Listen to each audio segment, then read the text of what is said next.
Mr. Hyde, will you provide us with the invocation, please, sir? Father, we thank you for another wonderful day. We pray, Lord, that as we conduct the business of this great county tonight, that you will give us the wisdom and the guidance to make the right decisions for the people of this county. We pray in that name. Amen. Before approving the agenda without objection, I believe there's an individual here, Mr. Schmidt, had asked me to add this person to the agenda, at least to let this person speak. In just a second here.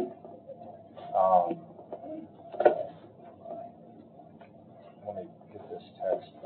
Mr. Fiala, he had a request to waive a late fee for a tax issue. He's up to date on the tax. He just has a request to waive the late fee, and he wanted to speak. So without objection, I would like to add him to new business item E. And we can discuss or not discuss, but I do want to just give him a chance to speak. Oh, sorry. Yeah, sorry, I'm on the wrong meeting. Yes, item D. Item D. Move to approve as amended. Second. All in favor? Aye. I'm making a note here. Motion carries. Yeah, it's a tax penalty, discussion of tax penalty, forgiveness. Okay, sorry about that. I'm just making note. We're going to try to move relatively quickly here, so entertain a motion to approve the minutes. So moved. Second. All in favor? Aye. I'm going to abstain because I wasn't here. I'm trying to move too quick. Thanks, Jim. I thought maybe we were. Yeah, no, Tom. Oh, gosh. Hand me the, sorry, guys. I'm trying to move too quick. Thank you. All these are on the agenda items, too. Mr. Stephen King. All right, well, I'm excited to be with y'all tonight. Stephen King, 123 Woodland Circle, Goodlettsville, Tennessee. I'm also on the school board, District 5. Tonight I want to talk about, I noticed there's $500,000 allocated out of the hospital fund for school booster debt. And I would like to request that those funds get reallocated towards inclusive playground renovations at our elementary schools, which has tremendous community support and unanimous support at the school board. I raised this issue at the school board. We voted, actually we approved $250,000 of seed money towards that. $500,000 would make it $750,000, and that would go a long way. I think that would probably cover five or six elementary schools to get used turf laid, need some new equipment for inclusive students that are handicapped to be able to use those playgrounds. And right now it's allocated towards booster debt, and I think if you guys keep that in there as is, I think it raises a few questions. One being is how are those funds going to be dispersed, right? Because the remaining booster debt is still right around $1 million, and so $500,000. That's going to raise an issue. How is that going to be dispersed? Who's going to decide how that gets dispersed?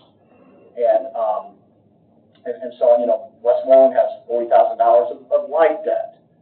Beach High School has some turf debt. HHS has, I think, some school board debt, and all of that. So those are some questions I feel like if you're going to keep it towards booster debt repayment, those questions I think need to be addressed and perhaps answered. I would argue that Westmoreland, back in February when we approved repaying their debt, I would argue that was a unique case, a one-time thing. And so, unless there's a school that has a similar case like Westmoreland, where you have a building that the Board of Education failed to fix, right? So they chose not to fix that facility, and parents and citizens had to take it upon themselves to fix that building that the Board of Education owned. And you guys remember that was a building that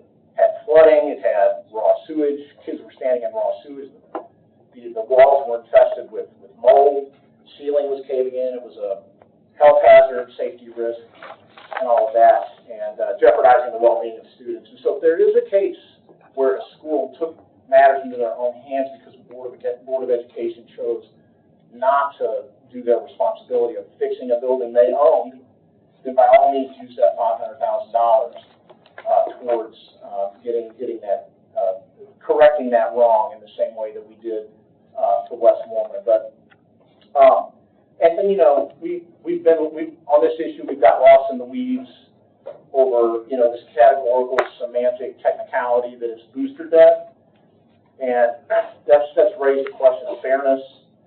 I think it's, you know, the same question of fairness really wasn't asked when a lot of schools were getting their athletic facilities upgraded.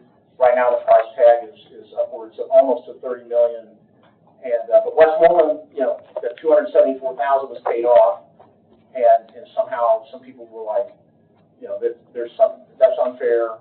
But I think Westmoreland was a unique case. So I do think that using this money towards inclusive playgrounds is a much better use of these funds.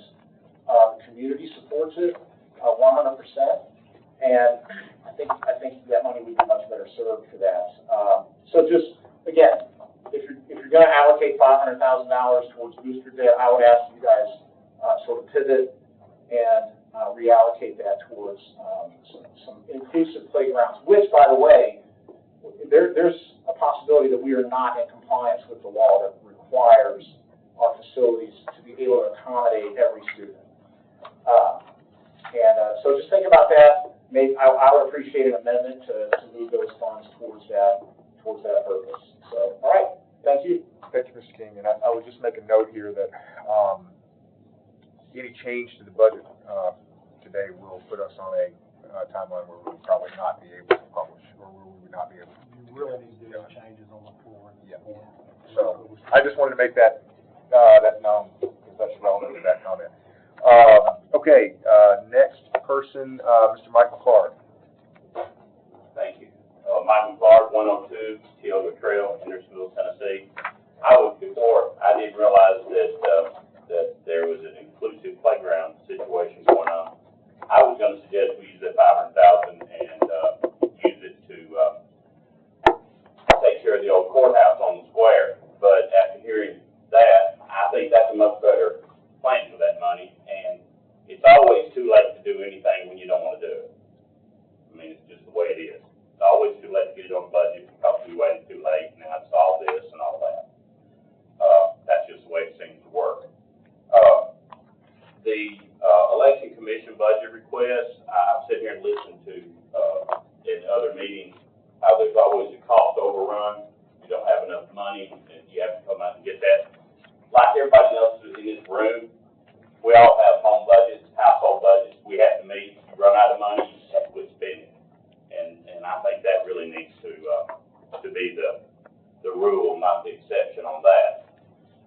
The school board lease resolution that was rushed hurriedly again onto last month's commission meeting. I mean, in theory, this innovation center, I think would be a great thing, except I don't think it's going to be used properly. I don't see how in the world you're going to be able to include Westmoreland, White House, and Portland. I just don't see that being able to happen. It's going to take, if you're going to give those kids up there an opportunity to use this, you're going to have to bus them. It's not like Hendersonville and Station Camp and Liberty Creek and Galvin, which is just right there.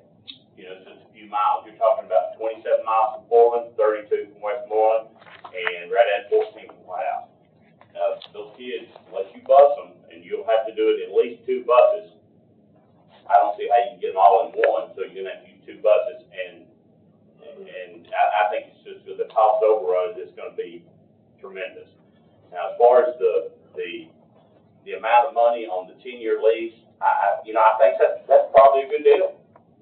Based on the square footage and everything, you got two buildings. One is 25,000 square feet, the other is 31,000. And based on the cost, it sounds like a good deal. But by the end of that term, that jumps to 471,000. It's no longer 363, so it's going to jump to almost $500,000 just in your lease.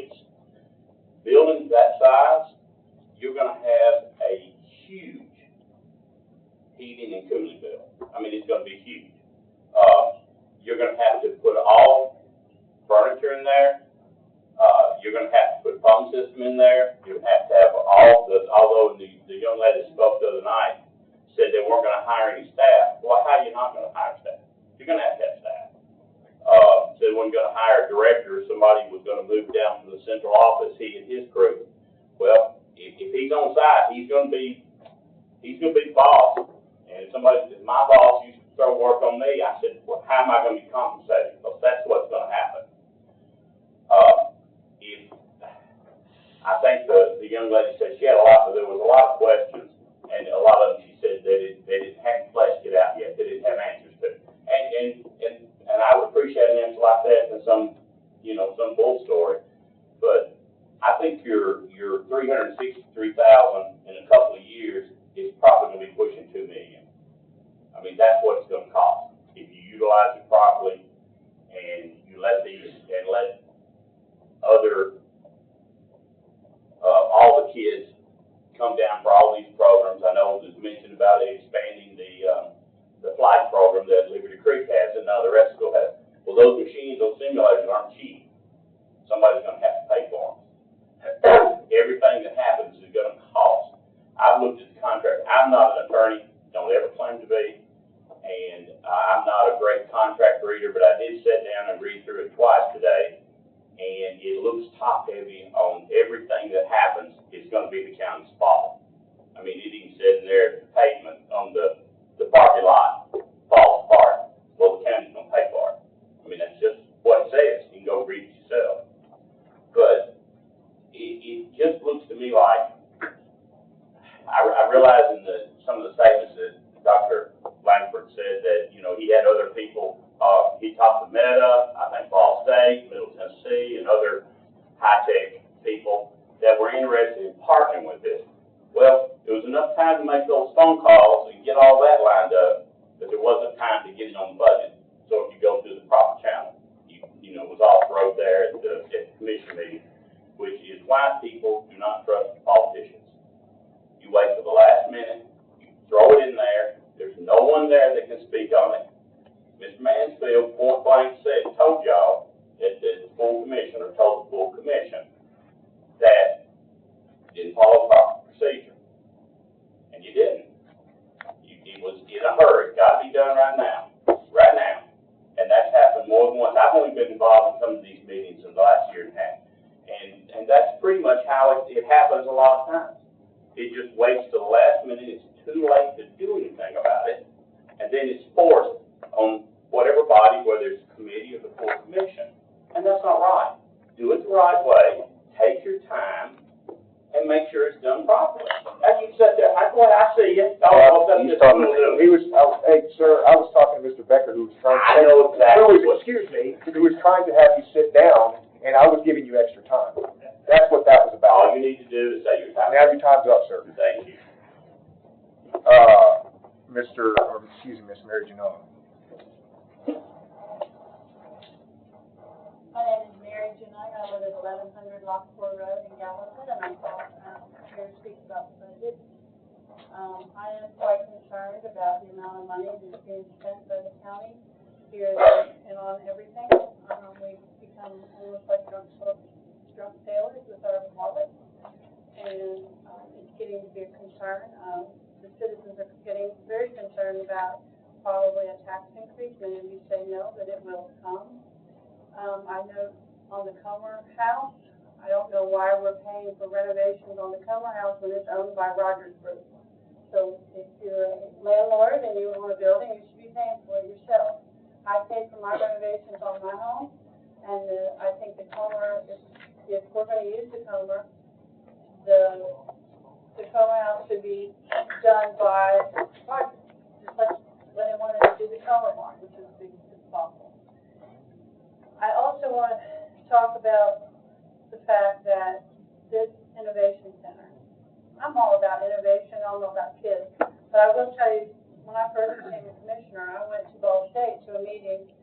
What was there? And Mr. Shope was there. It was Sumner, I think that's the name of the group. They were presenting it. It was Ball State. It was the school. It was Chase Matt. Hoganese was there.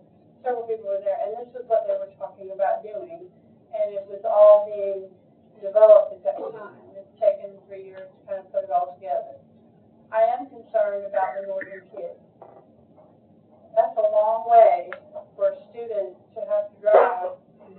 innovation program.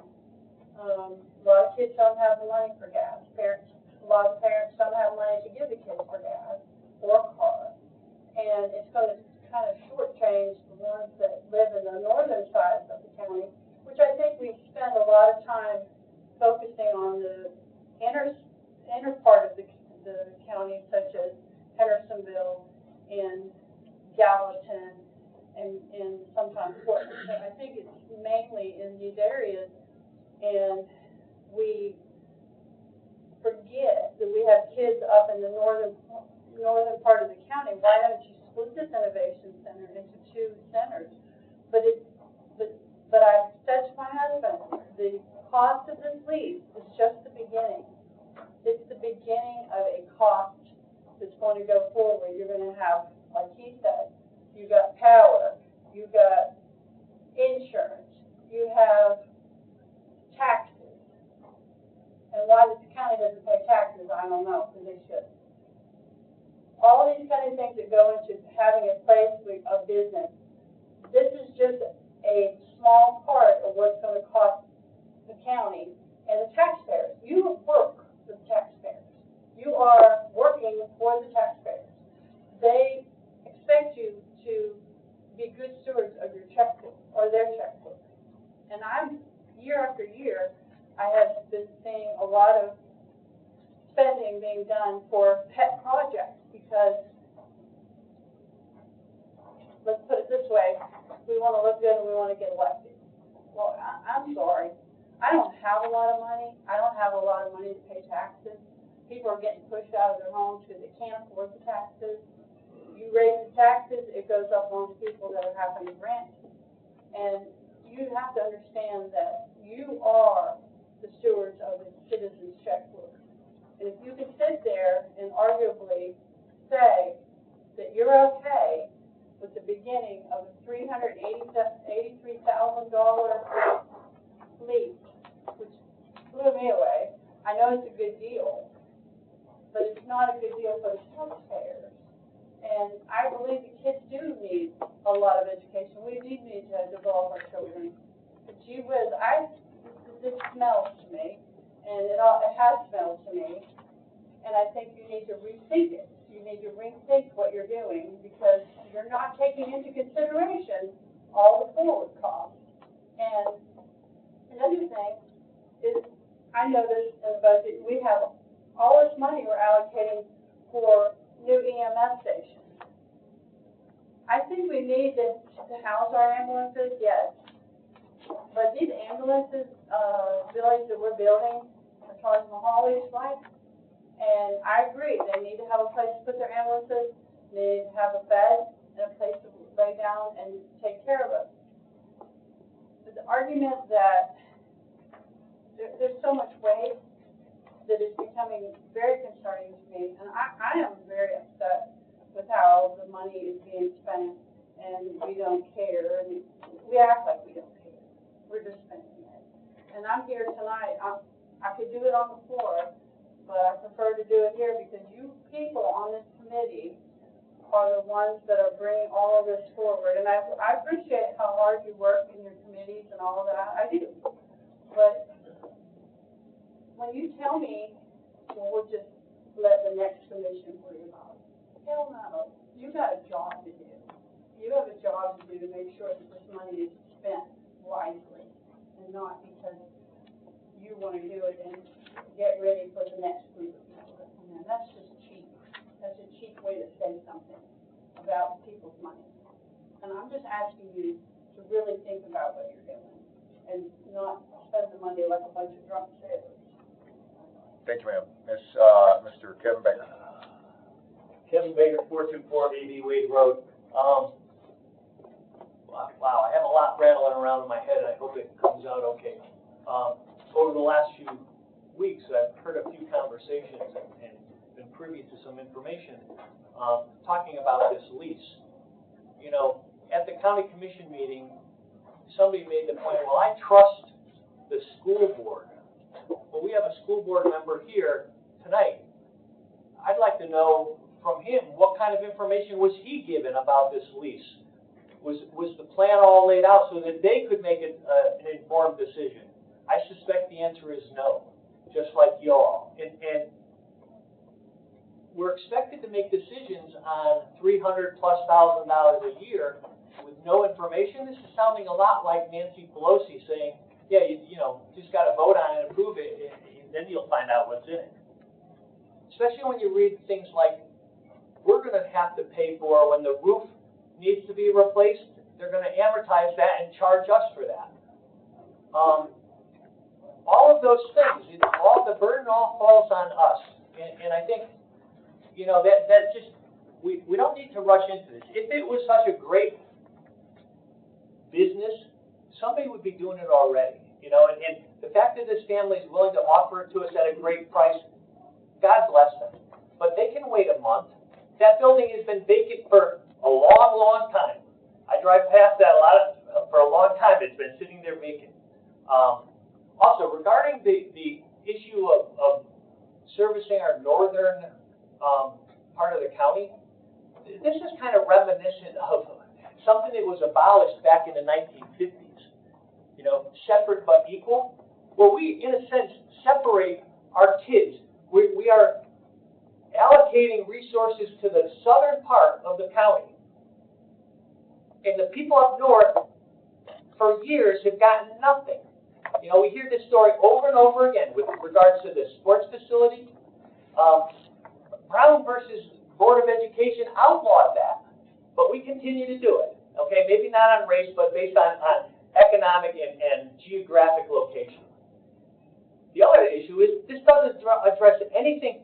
Gallatin school systems, we have a commissioner here who knows the Gallatin school system is overcrowded.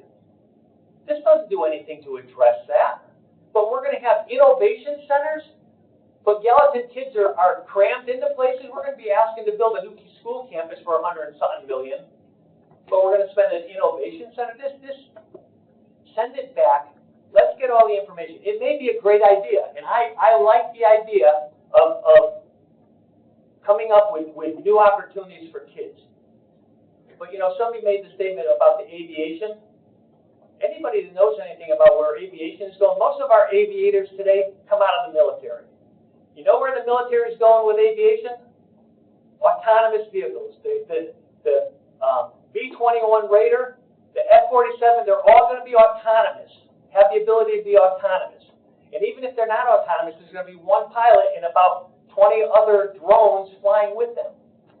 So that whole thing, we got to think this through, folks, before we just go spending it. And if these people are willing to give us that price, they can wait a month until we, you know, Dr. Langford at the Republican breakfast, he admitted he didn't have a plan. He was going to get us something. Well, get us something and let the school board, let the commission see the information. Then we can all say, yeah, that's a great idea. Until then, pump the brakes a little bit. Thank you very much. Thank you, sir. Okay, that concludes public comments. We already approved, I believe I took a vote for the approval. Okay, so I skipped ahead there. Sorry about that. I have no report, Mr. Mayor. No report, Mr. Chairman. I should have done it during my report. I had said in my previous, I'm going to get a little bit out of order here, but in the previous meeting, I had mentioned that we had a question and you were not here regarding the status of the 3-star community grant. I think that's germane to this. Without objection, can I pose the question? Yes. So we just wanted to understand, you had written a note that grant has been submitted to the state. What's the status of grant that was submitted to the state by the county? That grant, that's directly sent to the state from the committee. Okay. And then Which grant committee? goes to their program that the state has, Joint Economic Community Development. So we don't have any, does the county have any vote or stake in this whatsoever? No, sir. Are there any obligations of the county? No, sir. Okay. Any other questions? Is there one there? Go ahead. Yeah, what was the reason why it was on our legislative committee meeting to begin with last month? Well, I was putting it out there as information.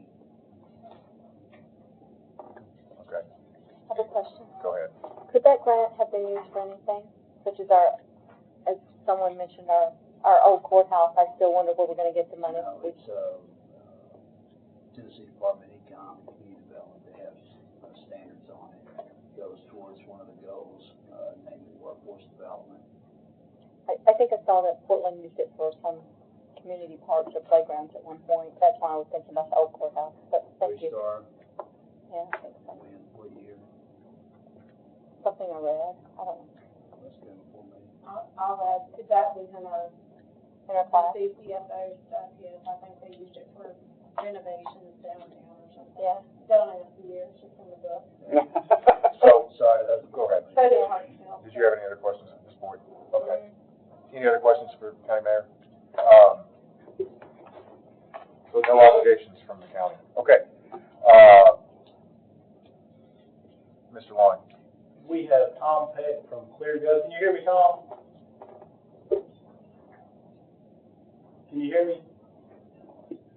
You're a little low. Let me see if I can. If I turn this thing up. Bottom right? No. Oh, right there. This one over here. Can you speak again, Tom? No, you're still low. Check the TV volume. Make sure it's on.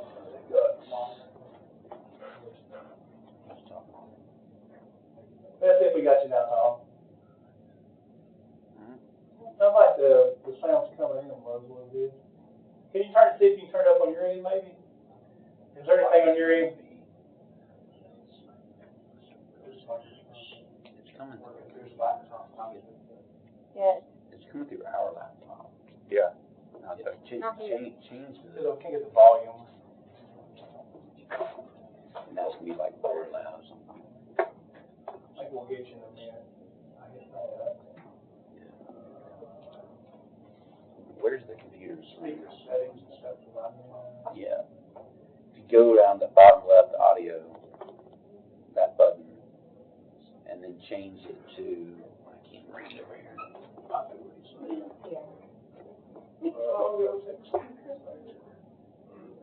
Same speaker, social media.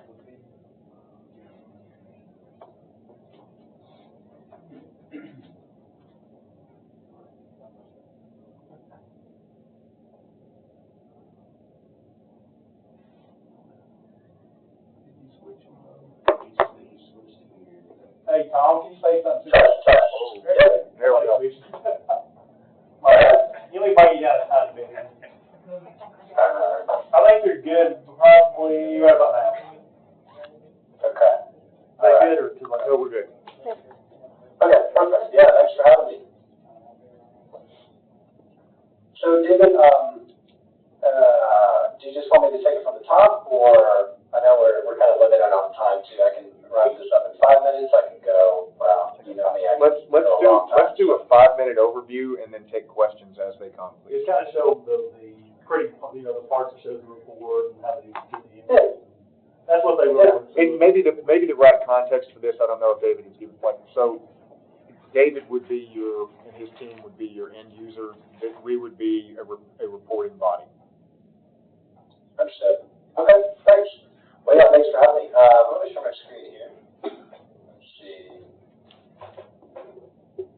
Okay, so just for context, with the conversations that I've had with Mr. Loring and Ms. Boyd, it's not too dissimilar from conversations I've had with other people, and that's why we have a company. Is a lot of people feel kind of hamstrung by Excel and getting all of the formulas to talk to each other and multiple tabs and big Frankenstein monsters and workbooks. So when a person leaves the organization, who are they going to ask questions to? But more important than that, like how do we streamline everything so that we can enhance collaboration between departments and then also with the end result of being transparent for our constituents. So there's several ways that we attack those problems. I think we could probably start at the top with a capital budget and then personnel budget and then the operational budgeting tools, and then the end result being a budget book that's in a web-first presentation on your website. And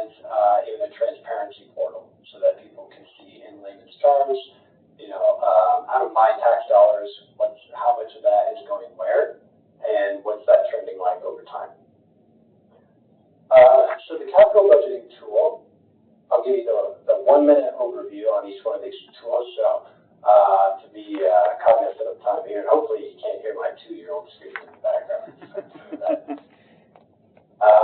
The capital budgeting tool is we've made this as easy as possible for development heads to collaborate with just web-based forms for filling out capital project requests.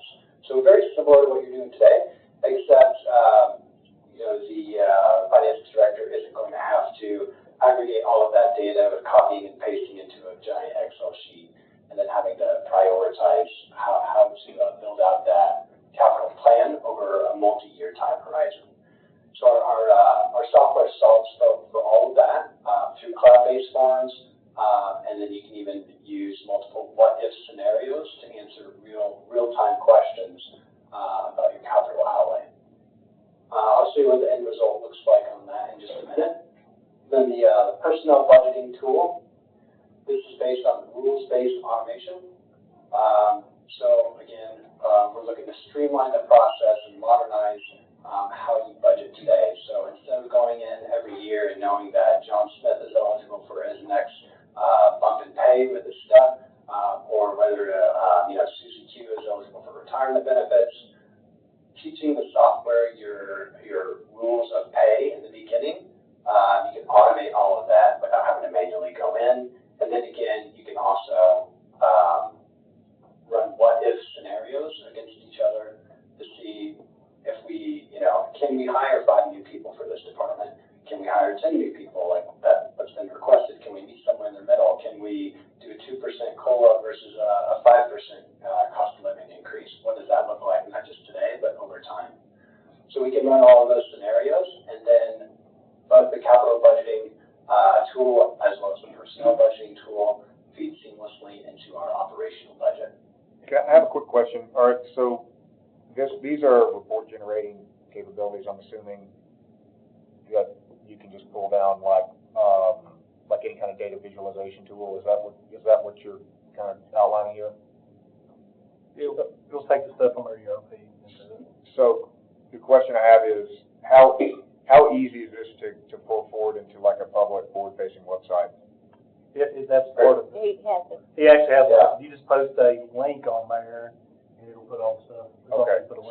So instead of doing the way we do with the look, I'm not hating on your Excel documents, but no, seriously, they're as good for as what you get when we're running a 9-figure budget. You know what I mean? So like, if this would allow people to, instead of sending out an Excel document with graphs on it, you can just click on a link and you can see. Yes. And I'm sure there's people here in the audience who would avail themselves of that. It'll actually extend the browsers to the end user at the end of their information versus us sending Excel and back. Yeah. It will actually, we can pull it in this version and actually do it on the go. I kind of know. I assumed that this capability was there. The reason I'm saying this is I have had questions about the cost of this. It's costly, but there is a public upside to it beyond just. It's easy to look at this and say, hey, this makes things easier for the accounting team, which it does, and for the departments, which it does. But there is a direct potential benefit if we use this properly to the public. That's all the point I'm trying to make. There's forward-facing, it also reduces your potential for errors. We spend a lot of time working for errors, but Excel sheets you've got millions upon millions of cells and millions of formulas right now. If we've outgrown several. I know. Sorry, I did not mean to derail us. I just wanted to lay that foundation to help answer a question. But they don't cost $78,000 a year. No, but you're outgrowing it. I'm not great at this point. Well, we are saving. By doing this, we saved you about $80,000 or $90,000 a year, but if we've outgrown it, it needs to go. It saves money to the point. So I'm showing you one of the public-facing documents of the digital budget book from Wilson County. They've built out like all of the financial graphs that are a little bit easier to look at. No one has to manually key these in. These are all just built on the budget work that you do within the ClearGov software. So realistically, nothing should have to be done in Excel.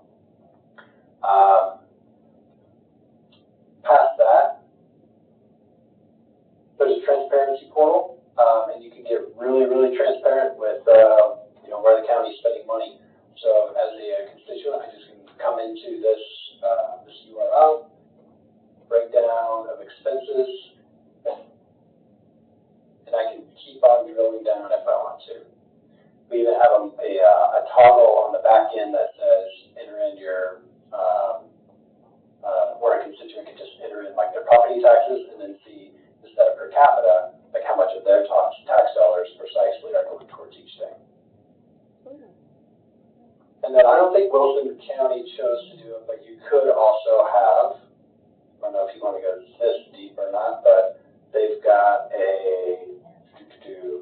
an option for an open checkbook if you wanted to do something like that too.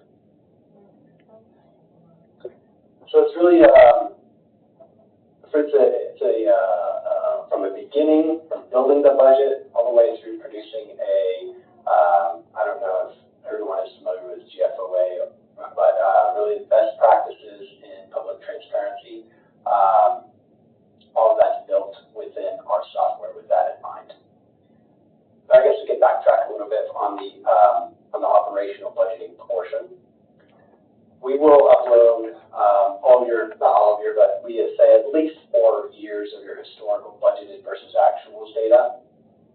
So we get that into the software. We match it up with your chart of accounts. All of your department heads will have their own logins and passwords, so that when they log in, they'll only see what has been designated for them to fill out.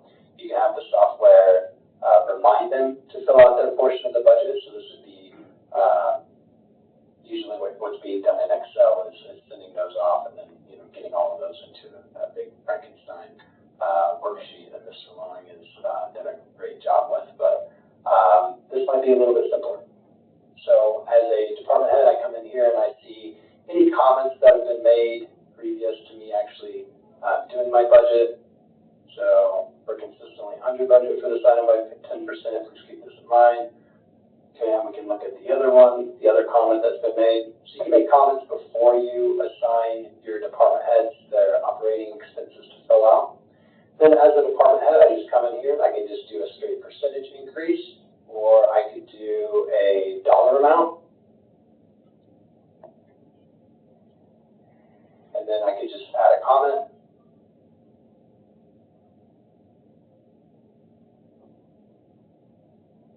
Or if we need additional room for justification, then we just click on that account ID. We can designate if it's a one-time or recurring cost.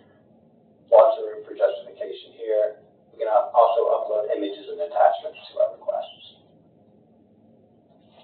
Once I submit that,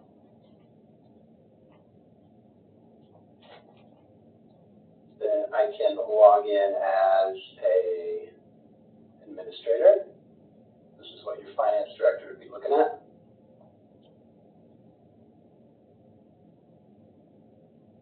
And I can see, got sheriff's office and operating expenses is what I've assigned to that sheriff. So then I can see these have increased by this much. I can see those comments.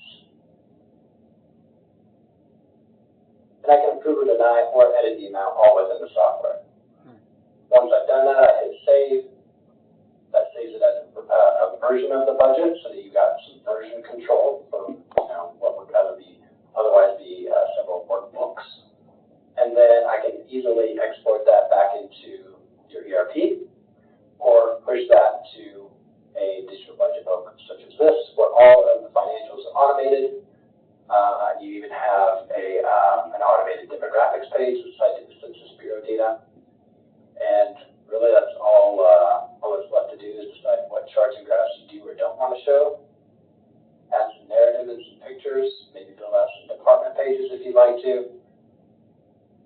I think Mr. Long and I came to the conclusion that maybe adding a little bit every year might be the best bet, as opposed to trying to go all in all at once.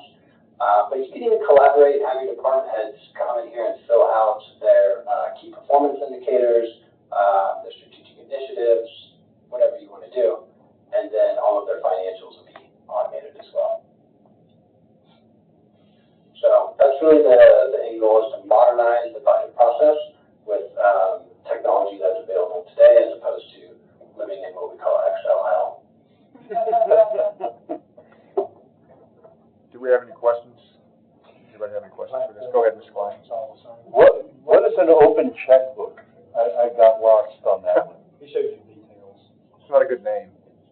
You for want to government. see the checks that they've written for us. Okay, so it's expenses, It's item. very transparent for the citizens. Okay, They can go in and see that's what I thought the it was. detail. But you open the checkbook.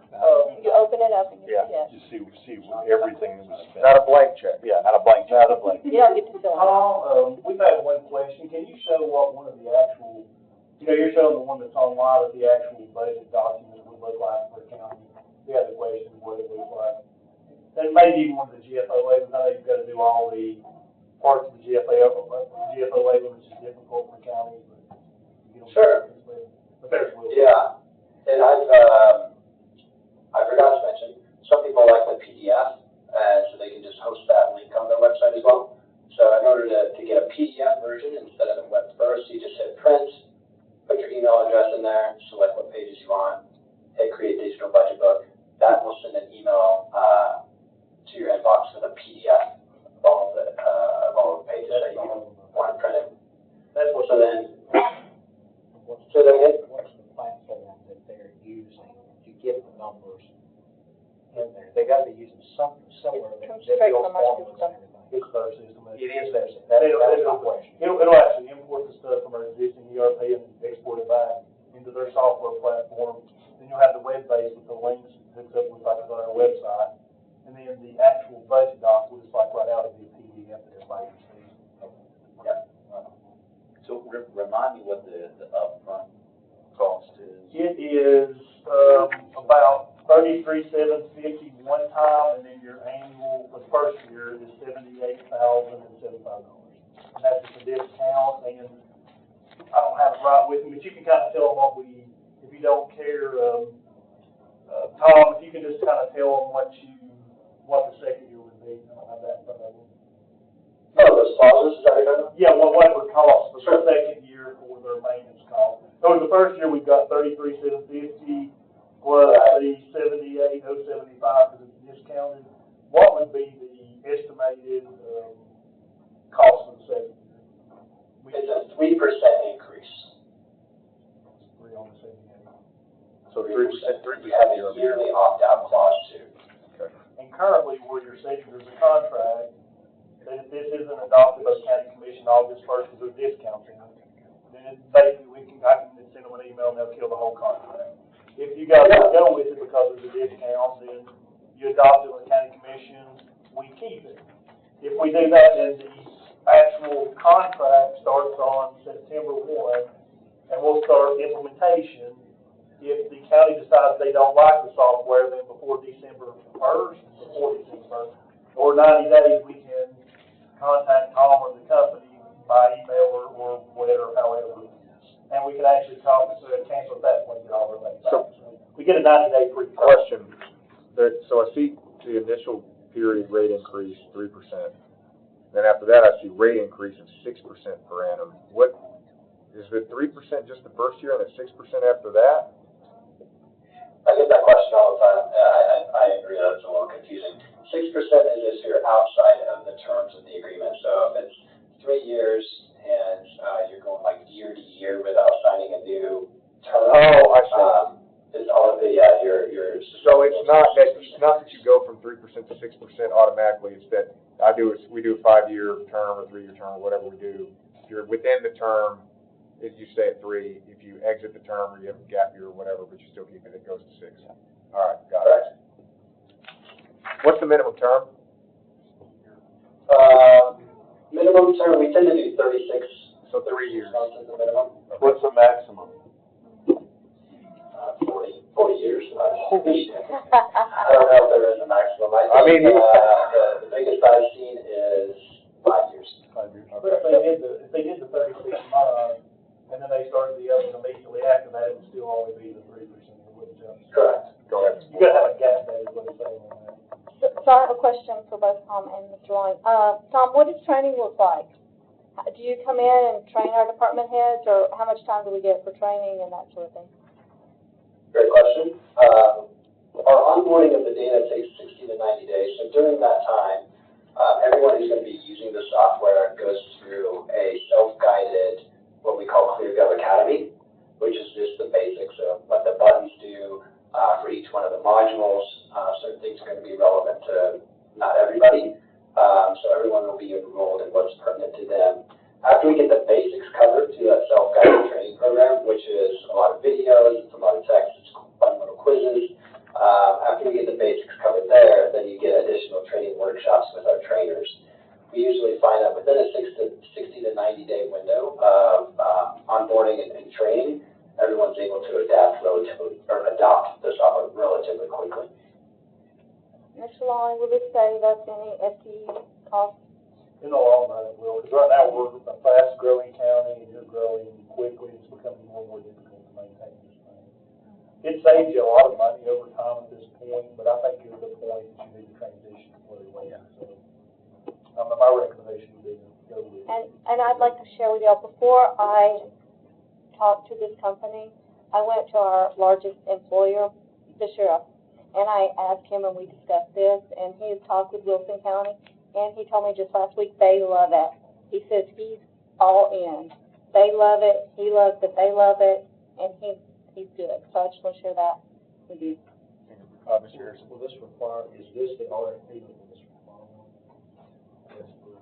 No, this right here is, if you approve it in August, the first thing we'll do is we'll send him a PO, and then we'll start onboarding September 1. And you've got 90 days, so if we run into significant problems, we'll bring it back to financial management. You can cancel between September 1 and December 1st. So this is actually a contract contingent upon the commission approval. And if they approve it, we'll have to deal it out. Mr. Klein. David, obviously you haven't used this, but you understand it, and you're the creator of the Excel monster that you've got there. With errors that you have to hunt down, what do you think the efficiency will be using this over what you've got? Significantly, because we're spending tons of time unnecessarily working on the budget. We could be doing things such as closing either anything, working on projects that we have to come to everybody to hold off on. You think you'll save $100,000? We won't. No. Okay. It's not going to save, but the thing it is going to save you is potential errors. That's what you've got going on. They'll fit into man hours. When I leave, the other thing you're going to have is somebody's going to come in with a sheet that I've created that's got some cell formulas that are rows after rows that I've created and looked at, and you've got hundreds of thousands of formulas and billions of cells that work together. We pulled data down from the ERP system, and I've gotten directions, and some of my staff understand a lot of it, but if I came in here and you offered me a job and I seen that, and I knew it was here, I would take the job. I'll be honest with you. If that was sitting here and I had a good job and you offered me something that I thought was better, I'd be concerned enough about this that I would probably not take the job. So I know 8,000 a year is a lot, but I'll get Mr. Klein and Mr. Becker. Yeah, Mr. Klein, I'm done. Mr. Becker. But that's my honest assessment of it. So, Mr. Long, how long have you been here? Remind me. 2009. Okay. So, why haven't you asked for this before you're leaving? Cost. I mean, it's $80,000 a year. It's not your decision. But I mean, we could have brought it forward, but right now I've worked on the formulas and dealt with it the whole time, so I feel a comfort level because I've created it. I got you. But if I pass it to somebody else, it would be coming into something, and they're basically, you know how there's a learning curve. They're going to come into something, and if I was them, I would want to explore every single formula and how the thing works. So I got you. somebody that's comfortable with it's going to be different. Makes sense. That was a question I was going to have in terms of timing here. Like, I'm of the opinion we actually probably need to start a search sooner rather than later for your replacement. Not that we don't love you and you're doing a good idea, but you're leaving. So possibly at the first of November. I would the only. That's November 1 if you didn't hear that. Yeah. Is probable date, but nothing. So the only reticence I have here is not, I'm familiar with this type of software. It's maybe timing so that, you know, whoever is coming in might get an option to pick and choose. If that individual is familiar with other software, that's the only caveat I would have here. Tom, is there a way to push? They might probable time, but I wouldn't know if it's one.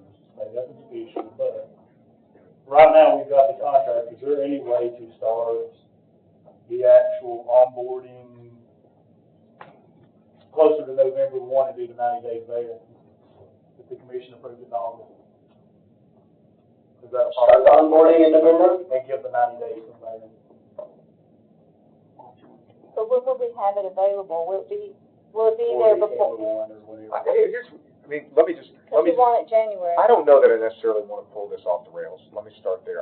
Because there's no perfect solution here. What I'm saying is, if there's some overlap with whoever is coming in, so that, they're super familiar with something else, and then something else is equally capable, then at least have them that option. I just want that 90 days to overlap with when you're going to replace. Now, it doesn't necessarily have to be at the beginning.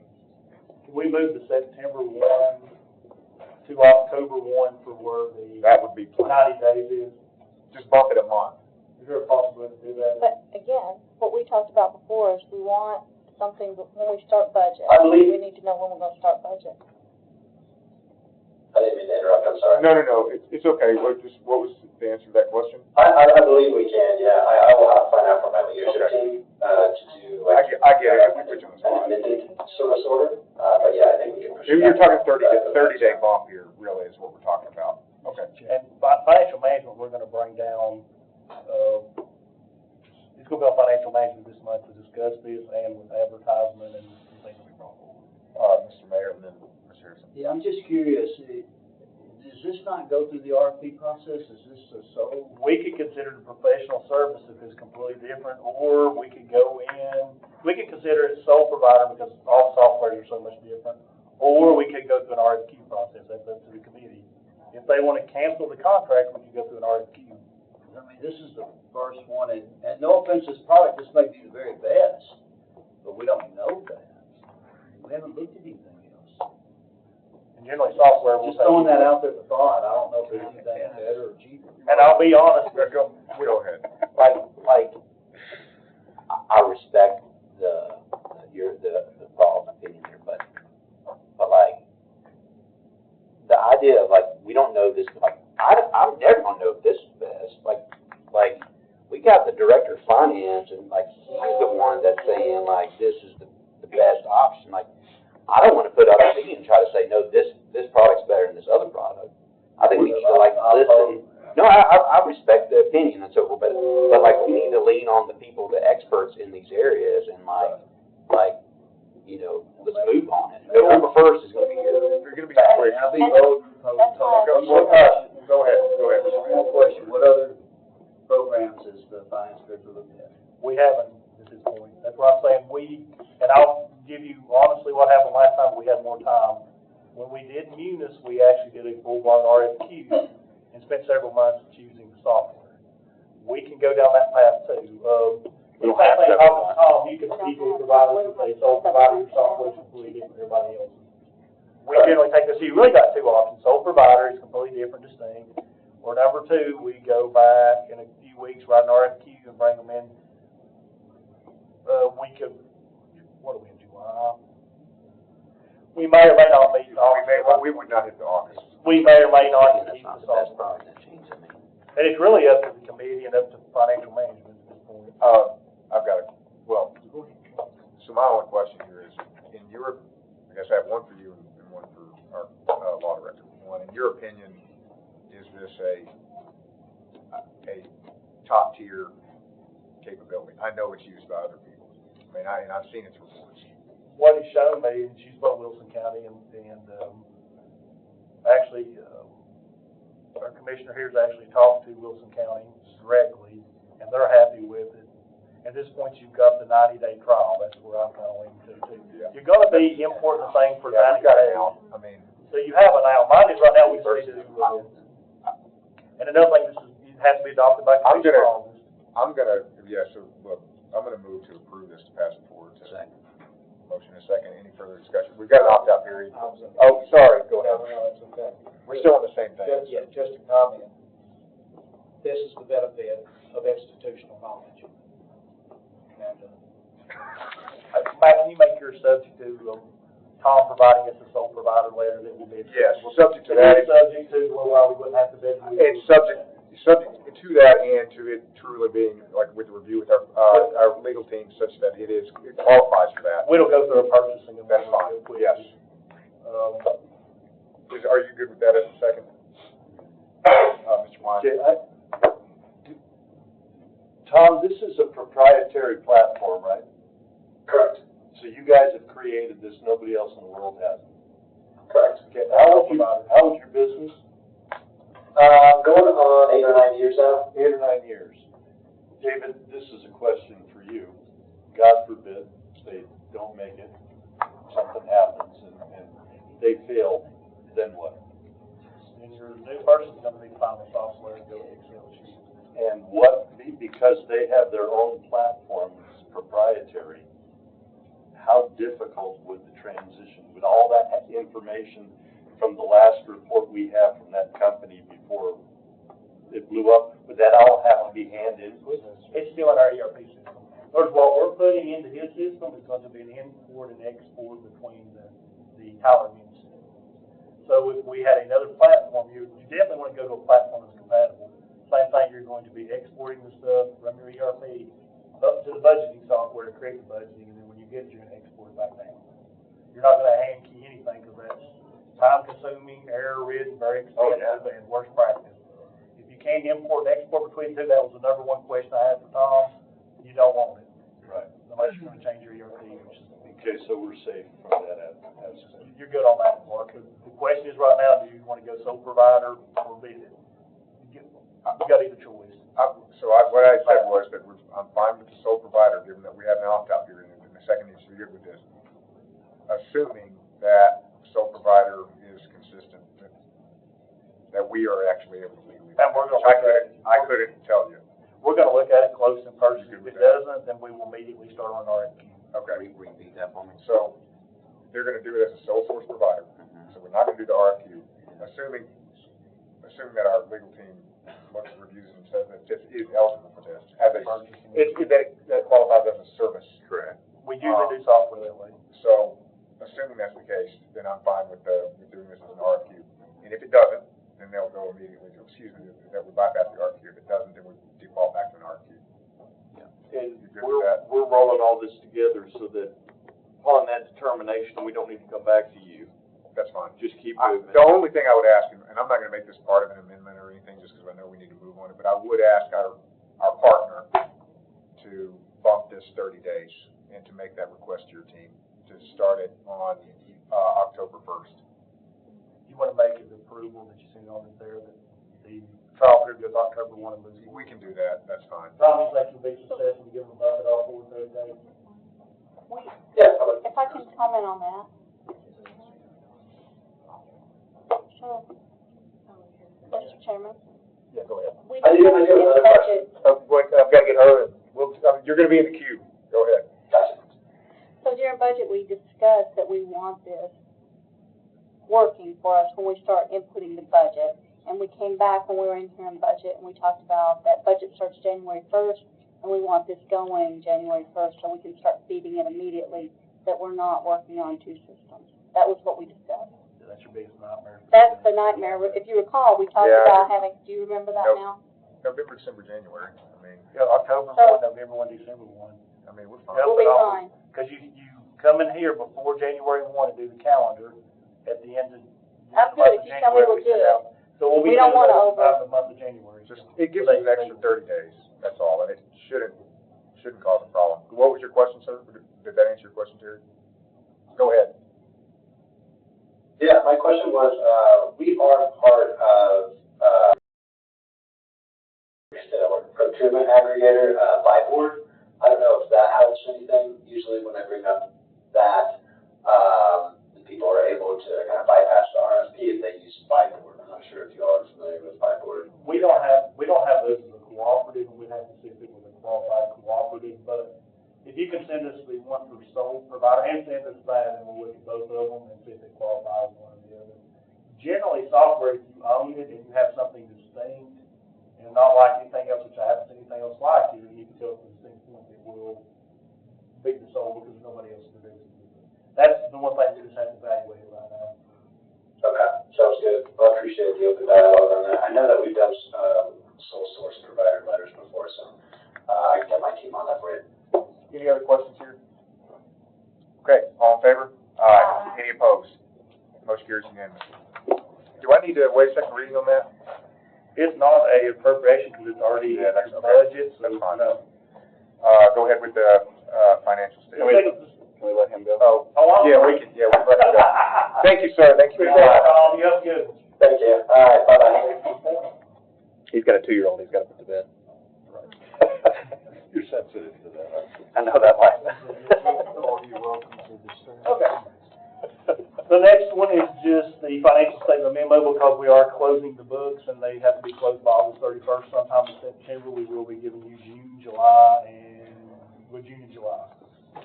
The next one is transfers on page 220. These are the transfers that happened after the last budget committee meeting for June 30, 2025, but was not yet presented to the committee. They're on page 220 if anybody has any questions.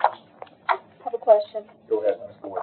The last section, can you, explain the capital project --local? What's going on with those? That's just where we moved the money because we've got the 5th floor built out where the architectural was approved and it was in the wrong line items. These are where these items were in architectural, were in regular fees and should have been in architectural, or just under the wrong line items for HVAC. These are all approved projects by the commission with this line item. Okay, thank you. People. Any other questions on these? Entertain a motion to approve. So moved. All in favor? Aye. Any opposed? Motion carries. Okay, old business, I have an update here on the city of Gallatin. I have sent an email, to, the mayor of Gallatin, regarding this $907,000 that they owe us, requesting what the next steps here are for them to pay us, and I have not heard anything back. I think somebody here tonight, writing board, may have predicted that. Have you heard anything back, Mr. Lawrence? Not from her, but we have Scott who's working with the architect at the city. They are currently, I think they tested the drains, and they have cleared the drains over there on the Franklin Street project. He's talking to them, so it looks positive right now that that project's gonna be completed shortly, and hopefully they'll pay the money. Well, hopefully, well, that's the thing, that's actually kind of the point here. We've met their requirements. We've gotten the signatures, we've started. They haven't accepted the road. I think that's kind of what they alluded to my staff, that they're waiting to accept the road, but I don't know. I'm willing to wait for this one more month. Well, go ahead. I'll finish my thought here now. I'm willing to wait for this one more month, but if we go one more month, I'm likely to want to take direct action. Ms. Boyd, then Mr. Klein, then Mr. Becker. So just a comment on the parking garage. I was over, field tripping at the courthouse a couple weeks ago, and it was just a normal court day. It was like 9 o'clock. The garage was 90% full. So as far as long-term planning, we're gonna need more parking real soon. We are building more courtrooms. We're talking about, we've got this extra expansion, but I'm telling you, that garage was 90% full. Well, I look forward to the city of Gallatin assisting us with any expansion. So, I mean, something to think about. Maybe we wanna own it ourselves, because we're gonna have to put a gate on it, because it's gonna be full. First floor and the tunnel there is also the apartment complex, so I asked Mr. Shamrock today to pull the original documents, how many spaces we agreed to count those spaces. Because it's taking the whole bottom floor, and I'm not sure how many spaces we agreed to versus how many are taken right now. Mr. Klein? The $900,000, they really are splitting hairs. We're down to fractions of a percentage left to do. And yeah, one month, next month is the drop dead. Because they're supposed to be paving that road next week. All the certifications and approvals should be done, so. We'll wait for acceptance and then they're gonna pay. They've already taken out the old road, scraped it down. Mr. Hyde? I think I said some time ago the same thing that I heard echoed here, and that is that possibly we need to just own the garage, limit it to us and not city shopping or city business or whatever else, but just own the garage and take care of our part. And I think, I mean, Mr. Hyde, is there a motion? Would you like to make a motion on that? I mean, I don't know, because you're not a standing member, but Well, I think I think I know somebody that would. I'm willing to do it next month, frankly, but. Well, once we go into partnership and they pay us, then we're in partnership. I'm just telling you, we don't have enough room. They've already paid us some, so if we do Yeah, that, we don't. probably. Well, we'd have to go and we'd have to give it back. But maybe it's worth it. Go ahead. I think somewhere along the line, in one of the committee meetings, we were informed that that parking structure was always only gonna be about half of what we needed now. Yeah. With the way the county courthouse was outfitted. Mm-hmm. It's with an empty fourth floor, so. Yeah, I don't know that buying the building is gonna help us that much. I don't think it is. Or owning the building ourselves and then charging, I I'll don't tell you know. what, I will note this, that there aren't actually many things that have gotten, that I get phone calls on, but when the idea was floated of charging people for that, I got calls. I did too. I got a lot of calls that were not happy. Not a happy call. I know you like to make subcommittees. Could I recommend you make a parking garage subcommittee? If you And would. I don't want to be on it. I think we're good. have a solution. I think we're good. I'm not gonna entertain a subcommittee at this point. Unless somebody wants to make a motion, I'm gonna let this ride one last month. Okay. Funding for the architect fees for the old, GS1, Mr. Lawrence. They are budgeted, we're in the process of determining whether we use an architect or just RFQ it, and there's still work. Is there any? There's no action, really, I Okay, let's think, continue. unless this is coming back for appropriation, it really needs to be pulled, because it's down in my office and Scott's too, so I think it's really just redundant to be even on the agenda at this point. So you think we can pull this? I think we need to pull And this. I don't know, is there any, without objection, I will pull this next time. Nope. Okay, without objection, this is getting pulled, please. You will pull it next time or now? Well, I'll pull it now, but it won't be on the next agenda, is what I meant. All right, correction of the payroll, holdback issue. Is there a motion to do anything with this? I'll make a motion To do what? to move Okay. the pay date 1 day a month until this is resolved. Second. So, okay, a motion to move this 1 day a month until it's resolved. And we have a second, can you explain what that does? So currently we pay, employees have received their pay on Thursday of a 2-week pay period, and in some instances, depending on your department, you have not worked the Thursday and Friday that you are being paid for. So we are paying ahead. Okay. So we would like to move it so that we have a holdback that we're paying after the employees have worked, and give accounting enough time to process the transactions they need with the bank. If you do that, So, how many days is this total? So we're 2 days ahead now, how far in arrears do we want to make this? What we just passed was for new employees to have a minimum of 4-day holdback. Okay. So we would So look, this would be a total of 6 days? 5 or 6? I would move you to the following Thursday, we can process it. But I have one request, we are closing the books in July and August, so it's gonna create, here's what I was talking to Ms. Boyd about. The sheriff's department, EMS, and a lot of your employees already have a holdback, so they will be moved forward also. She's recommending that we move them, that we may want to, pay them and then do a short payroll, the way they won't, in other words, have a longer holdback period. If we do that, it's gonna create a lot of extra work in finance, because payrolls are a big process. Those same staff members right now are involved in, because the budget's approved, John, can I backing up shorten the this salary. for Mr. Long? Can we make this effective after he closes? He So doesn't have at the time. end of September, when we move into the next fiscal year, Is that okay if I'm just? is that your motion? Yes. So then we And I do- think Ms. Boyd has talked to a couple of the department heads that were. So I just want to make sure that your motion is to move 1 day per month, or 1 day per pay period? 1 day per month. 1 day per month back until, for a total of 5 days. So it would be 5 months, beginning September 1. No, let's do the last pay of September, last payroll of September, so yes. Okay, so we'd be October, Last payroll. last payroll, In September. in September, end of month September was when it begins. Is that your motion? Is the second good with that Yes. motion? Okay. Any other, go ahead, go ahead. That as part of this, that the finance director have a meeting with all of the department heads to explain this to them, so that they can explain this to their employees. We'll send out a memo and try to meet with them in If September. you'll do that anyway, I'll make. Yeah, I think he can deal this. Will you just do that, Mr. fine, that's fine, I would. And then just so we're clear, that this also involves a short pay, if needed, for the departments that already have help. Gotcha. Starting with, what's the cost of that one? It's no cost, we owe them the money, it's just a cash flow. Yeah, so. There's no cost. There's no cost.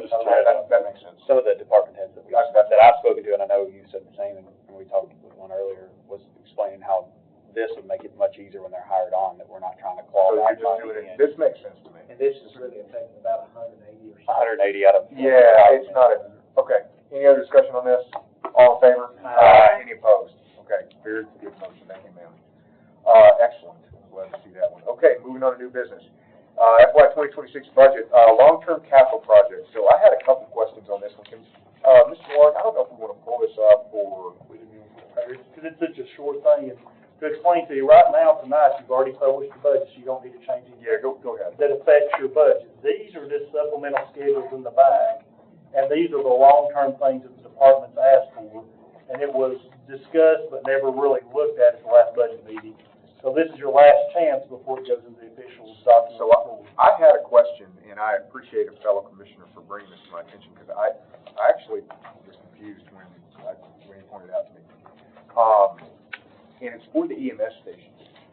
So my understanding, so if you look on it, I'm trying to find it / pull it up. Page C6 would be where you may. C6, okay.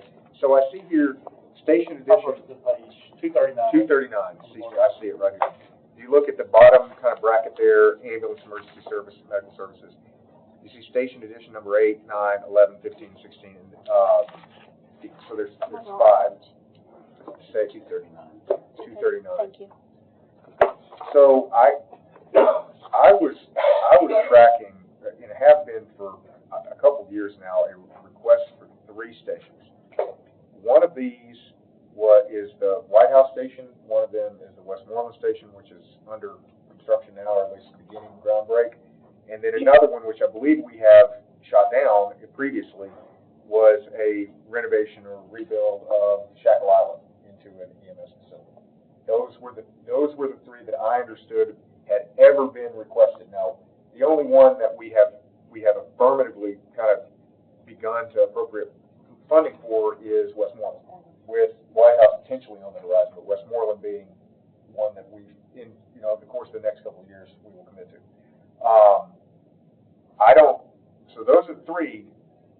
Of those 3, only one I know that we've committed to. Where are these extra to? 15 and 16, if you want to call it that. 20, 29, 30, and 31.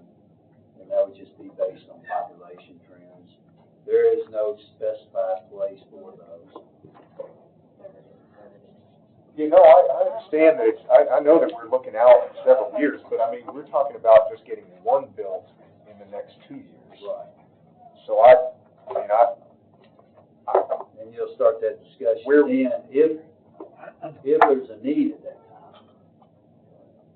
Just projecting out population growth in different areas. do we have even locations for these? I would. It's just placeholder. No, I get it. I'm of the, and I'm not trying to be harsh here, but like, I'm gonna move, and y'all can override me, to strike, the ones, beginning, I guess, station. Like 2030? The 2030 and, 2031. Does that change any of our noticing? It doesn't change any notice, it doesn't change anything, that's my motion. These don't affect your I just want to make sure. But to that point, can you remind me or say again what we can and can't change tonight? Yes. As it's opposed to Good, yes, so I'll go ahead, and then you can follow me up here. I will give you the short answer is, if any budget relevant to the upcoming fiscal year that we are by law required to publish, we cannot change that. If we change that, we are subject to this was the comments I was making earlier, it's not our choice. We have to have by law a couple things. We have to have a budget complete by the end of August. So we have one more chance to vote on it. If we were to make any changes to the budget, other than an up-down, if we were to make a change to it, then we are subject to a new republication and are also subject to any change for any department, we have to give them a hearing, another hearing. So those, you stack those two things together and we suddenly come up to the last, that's why we should not make this year. If it's an upcoming fiscal year, But beyond that. but this is to be, and then to Mr. Long's point, which is why I could make a strike here, this is not part of this budget. This is a long-term planning sheet. This is additional information. We are not committing ourselves, to your point, Mr. Mayor, we are not committing ourselves to any of this. These are just schedules in the back of your budget, they are not appropriations. Go ahead. To be clear, we're looking at the 28 and the 31. You said 30 and 31. I was looking at these two. This one, this one. Oh, okay, I was The looking two at. furthest to the right. Number 9 and 16. Oh, Number 9 and 16. 16, I thought you were looking at 15 and 16. 9 and Okay, 16. and that's what happened. Mr. Klein. I don't even know where any of these are, 8, 9, 10, 11, 12. Well, that was they're not there. They're just placeholders, which is why I'm moving. I've moved to strike them. It doesn't have a second yet. Second. Motion and a second. Could I amend yours? Yeah, go ahead. Strike all of them. Well, You know, there's a motion and a second to strike. Is there a second to strike all of them? Go ahead, Mr. Hyde. if this is long-term planning, why are we striking it? I mean, long-term planning is for us to be knowledgeable of what might be out there in the future. It's not, we're not committing to anything. I couldn't commit to anything on this paper, but I'd like to have a long-term plan. I'll give you my answer why I chose it. And it's, look, to your point, Mr. Hyde and Mr. Mayor, like, it's not the end of the world, either direction. The reason I made that motion is that if I don't have even an inkling of where a thing might physically be located, it's just, it becomes very ephemeral. Most of the things, almost everything here that I'm looking at is something that is very concrete. I can tell you where 3 of these, and we're not going to necessarily commit to them, but I can tell you where 3 of these are located. I can, look at any of the sheriff's vehicles, EMS vehicles, all of these things. And it's just, these seem to me to have planning for growth and planning for stuff that may or may not ever come to pass. That was my road, but Yeah, I understand that, but on the other hand, I would be somewhat suspicious if it was more specific as to location. Because when we were planning with the school system, we would predict what we might need as far as schools out there with 30,000 more students, having no idea where it might be at this time. That's fair. Any other comments, Mr. Hyde? So if we go with the software package next year, when we get to long-term planning, before we go into any of this, we'll be able to see it projected out against our estimated revenues and we would. I mean, if we had, and then we could see it going, huh? Any other comment schedules in the back already? Yeah. Any other questions on this, Mr. Mansfield? Did you want to make a comment? I do have a question. Right now, we have 13 ambulance stations. These are 5 millions. It's all $3.5 million application plan. So this is, so the projected fiscal year ended June 30th, 2027, 2 years. That's not for Westmoreland. So Westmoreland's not, I argue this is not Westmoreland, it's not included here. I would say maybe White House, maybe it doesn't say, and nobody has an answer to this. Nobody even knows how this got impacted, in my understanding. And so, but I'm not quite, like, this is not Westmoreland. And then, like, what do you mean, like, you just mentioned Shackle Island, but that was something that was, ARPA funds that got removed back in 2022 from the budget for building on to that Shackle Island Fire Station, and they got an ambulance in the bay in there and living quarters already. So I don't understand. At a minimum, this is 5 new stations, not including Westmoreland. And so this is so-called. Plus, if you look at the cost of funding of each station, it's about $1.1 million to staff the station each year. So you're not even taking into account the $5.4 million at a minimum, or 5.5 to meet in staffing for this. So I just don't understand when you're saying it's Westmoreland.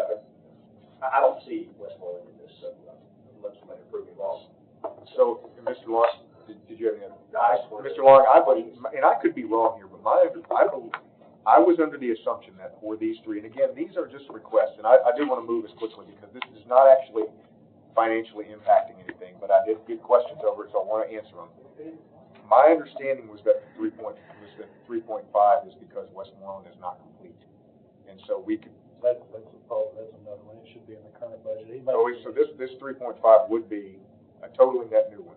The way that these requests get in here, we send out a sheet each year to all departments, say, please give us your long-term plans of what capital you think you may need, just like it's the current year budget. And these were some that weren't got discussed in the budget, that's why they're being brought up tonight. I can text Mr. Paulson, we can go to another, and we can tell us what these numbers stand for probably pretty quickly. Let's do this, because this is, and we need to move, because this is not impactful to this one, I would like to know, I'm going to keep my amendment as it is, and it may pass, it may not pass, but I would like to know physically where these are located, just, or even a general idea, like what area they're going to cover. Just something, just. I'll screenshot it. That's fine. I think Westmoreland is more like $4.5 million, if I'm not mistaken. Well, it is, and this is why I thought this is not that according to him. But in any case, any other questions on this? I'll go ahead and take mine so we can move along. I was just going to say, I'm missing something here, I guess. In long-term planning, you expect people to present, whether it's the ambulance, sheriff, education, whatever, you expect them to present some plans. I'm not for one single additional person, one additional single station until it's brought to us. But I would like to see a vision out there of what is being looked at, and I think it's looking backward instead of forward to think otherwise. Ms. Boyd? I think the place for this to go is to Health and Emergency Management Committee, because they should be the ones that are looking at planning for what they think the needs are, not, we're looking at appropriating for it. That's, you know what, look, that's fair too. I mean, I just would kind of like to know, but anyway, this can go up or down, we need to move. And, got it. all in favor of my amendment? Aye. Any opposed? No. No. Motion doesn't carry, so, Mr. Hyde, you are the victor here. Don't want to be referred to as a figure. It sounds reasonable to me. And I'm not asking Can for we any still, I know, Mr. Hyde. can we still send this to Health and Emergency Management to look at the long-term planning? They can take it up. Do they look at it? Okay, so with that, is there a motion to approve long-term capital projects as is? So moved. Is there a second? All in favor? Aye. Any opposed? No. One no. Motion carries. Discussion of election commission budget requests. I would entertain a motion. Motion to discuss. Mr. Becker. That's the first time you've ever done that, I think. Maybe last. All right, we have a motion and a second. All in favor? Aye. Mr. Becker, would you like to get into your own cue here? Go ahead. Okay, so I reached out to the Secretary of State's office and requested he or a representative come tonight to ask or answer some of our questions and explain some of our concerns or whatnot. There was a gentleman, Mark Goins, was supposed to come tonight, and he did reach out to me and told me that per advisement from the general counsel that he not show up tonight to answer questions. But I did speak to him for a little bit of time, and I was asking a bunch of questions, and he was very, very helpful.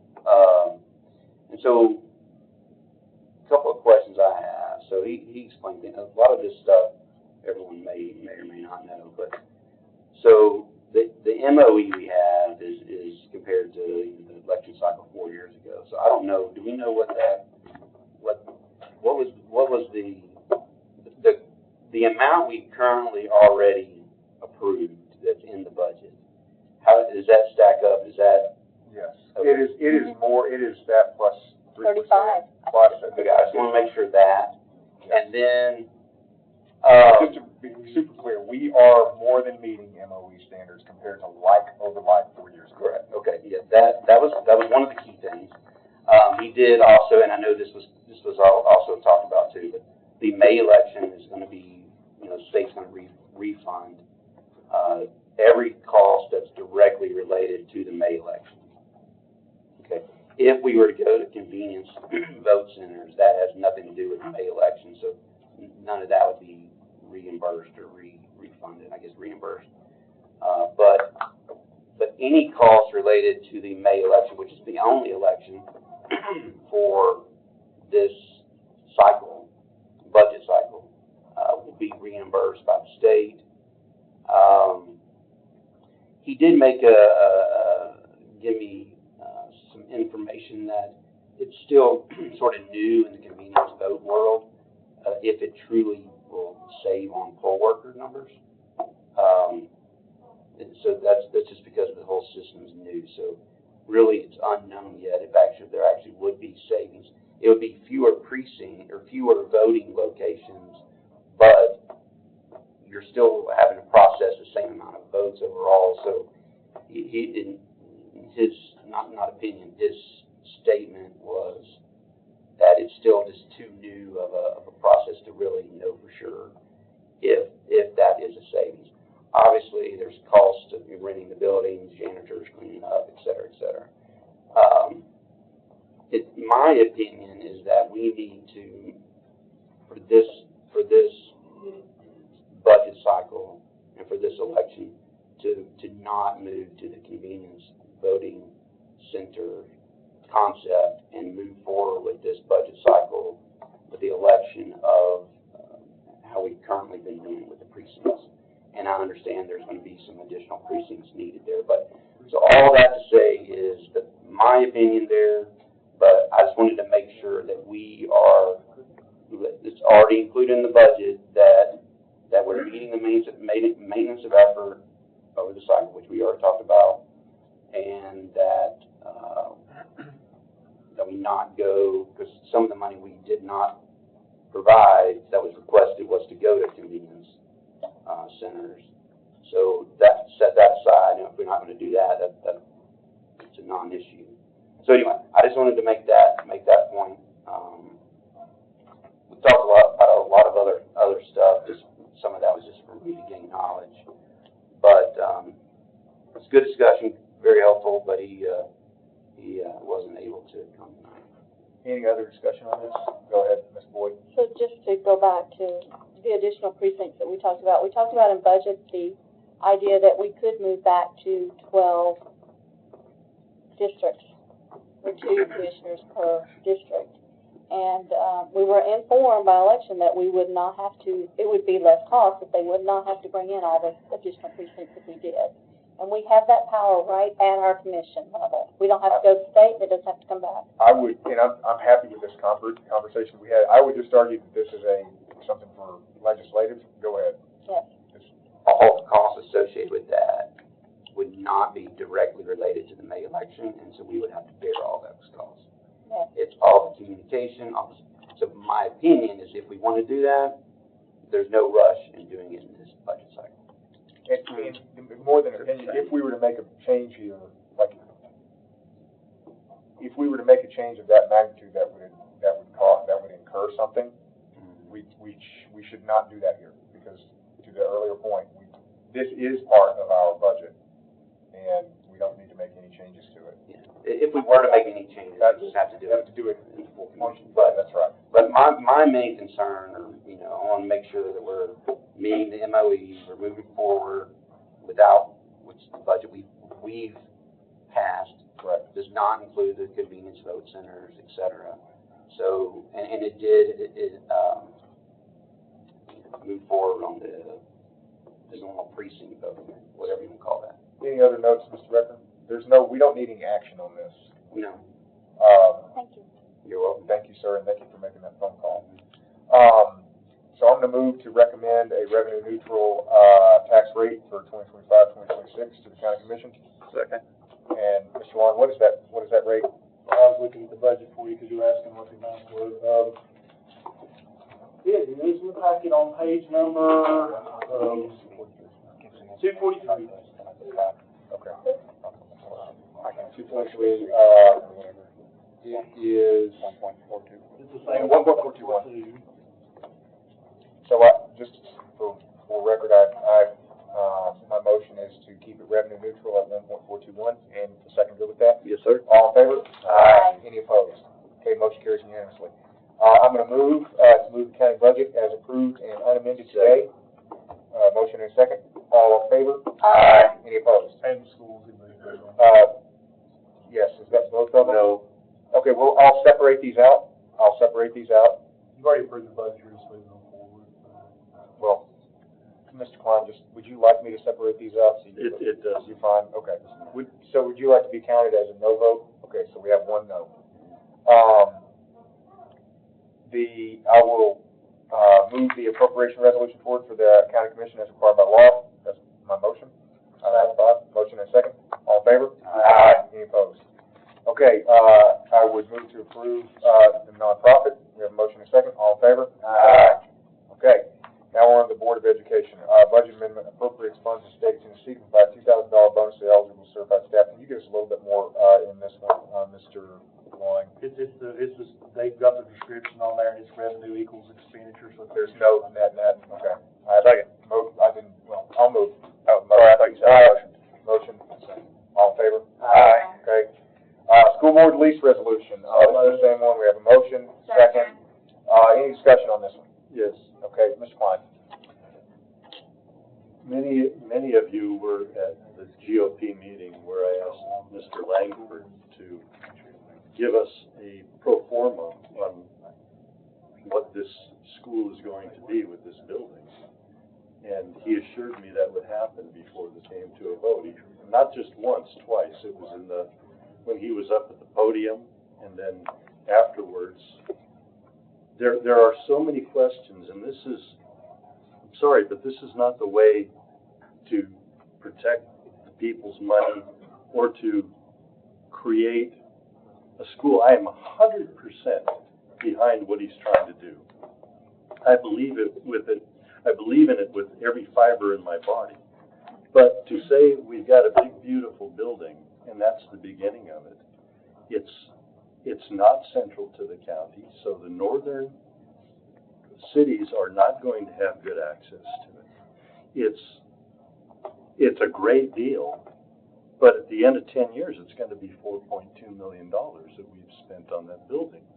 The lease puts everything in our responsibility, from roof replacement to asphalt repair in the parking lot. So is it really a great deal if we're responsible for everything? When is this going to be started? How many years are we going to be paying rent on this building before we actually even use the building?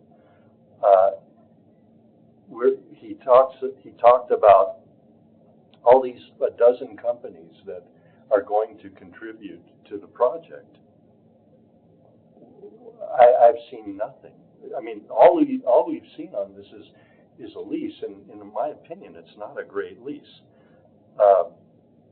How much will it cost to make it a usable building for what he wants to do with it? How many classes, and what will those classes be? How does it affect kids' schedules at other schools? Because the time it takes to get there, bust from one location to the other. I went through that in high school. I didn't take a physics class because I was going to miss half of my second period and half of my fourth period classes. That's a problem. Whenever you do a project like this, we can't leave this much information just hanging up in the air. I mean, what is this facility going to cost us to own and operate it as a school once it gets running? We have no idea if it's going to be $5 million or $20 million a year. We just don't know. And because the building's a great building, and it's only 9 years old, that's not necessarily a reason to go ahead and move down this road to create a school that we have no idea what it's going to cost to operate, just because we've got a great lease. And I think I've made the point, it's not necessarily a great lease, because it is a triple net lease where we're responsible for almost everything. There are a few things that if there's a total failure of HVAC equipment, they'll pay for that, but I think that then we have to pay for it over time. So a 10-year, $4.2 million lease, we don't know when it's going to start, we don't know what it's going to cost, we don't know how many classes, we don't know how much of that 65,000 square feet we're actually going to use. And so I just think we're putting the cart before the horse here, and I think it needs, I would like Mr. Langford to provide the pro forma he promised me he would present on Saturday, and he told me twice. And some of you were witnesses, and then afterwards when we shook hands, he said, I will get that pro forma to you. It's not here. And I understand that's a very short period of time, but I don't know how we responsibly go down this path to lease a building that we know nothing about it except the lease we have and what it's going to cost us. It's a mistake, and I'll go down on the record as saying this is a mistake. So. Any other notes on this? I'll say one thing. There's statutory notice requirements on this particular lease. If you don't care for the maker of the motion, if they can just include for it to be noticed as required. Are you good with that? Is the second good with that? Yes. Go ahead, Ms. Boyd. And I just want to say, I agree with everything you say, Mr. Fine. The people in my district that voted for me, the other people that don't talk to me, they want the road fixed, and they want as much as I can do, as much money as I can throw at the school, because they want their kids to have the newest, the brightest, and the shiniest thing. For that, they don't care. Now, they would like me to come and nickel and dime the water bill here in this building, and the electric bill, and all that, but when it comes to bright and shiny, and they think they're going to get something that maybe Williamson County has for their kids, the sky is the limit for them. So I agree with all your points, but my constituents want this unknown shiny. So I just want to make, because I don't want you to make a comment and then I'm pretty sure this can pass, and I don't want you to make a comment and it gets thrown into the ether. I do want to respond to it. Here's the thing. And again, I was skeptical of this building. I did think it was a good deal, and I still think it's a good deal, and I thought that Dr. Langford had was throwing this idea together in order to kind of sell it. And so I did not attend his first request. And he followed up with me and asked me to attend his second request, and I went. And I sat down and spoke with him and a couple other people about what they're planning on doing.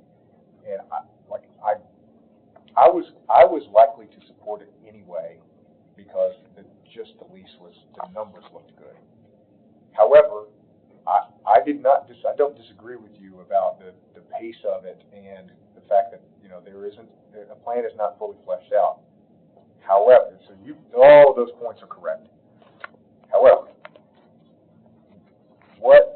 a big part of what he is trying to do here, and I've talked with him extensively about this, is to use this building as an asset to raise money from private, and it's already, to your point, have I seen a piece of paper on it, but I believe him when he says that Dr. Langford is on record saying that, he's got, I think, 1.2 million from Meta committed to this. So if that doesn't show up, he's on record. So I'm going to take that word that and if not, then he's on record and it fell through, and I'm on record for believing him, and you will say I was right. Then you will have that right to do it. But if you don't, there's this argument that there's we can do a lot of this was Mr. Brown's argument, which I understand, that you can do a lot of this at Liberty Creek, you can do some of it at the various other places. However, what you can't do there is pitch outside investment the way you can with a centralized building that says, hey, You come here, we're gonna have a place that is dedicated for the type of R&D, and novel capability development that we want to help build here. You can't do that nearly as easily with a little bit at Gallatin and a little bit at Hendersonville and even a little bit at Merrill Hyde. So, is this a risk? Yes, it is. And you and I spoke briefly afterwards, and I said it is possible that after 3 or 4 years it doesn't work, and we'll have spent a couple $1 million on it that could have been gone for somebody. Yes, you are correct. And I would be disingenuous if I didn't acknowledge that is a thing that could happen, because it is a novel thing. What I'm saying is that the entrepreneur in me, it is very rare. I have yet to hear anybody say they're against this concept. There are a lot of good arguments against some of the tactics, like in how it's going to get done. But when you know this, entrepreneurship, and when you build something, you calculate the total upside by the probability of success and the total downside. Total downside is a couple $1 million, which is a fraction of what we've spent on places like Liberty Creek, and a fraction of what we spent on our athletic facilities. And the potential upside, we could literally be spinning out small businesses out of this thing that have Parkway County ownership out of it. I mean, there's some real upside in this. So anyway, I want to respond to what you said, and I want to acknowledge the criticisms of it that you and others have had, and explain that I'm taking a little bit of a risk. And it's calculated. And I just want to say that I'm a risk taker, but I risk my own money. That's fair. I don't go to Dillon's bank and say, I got a big, beautiful building, give me $4 million.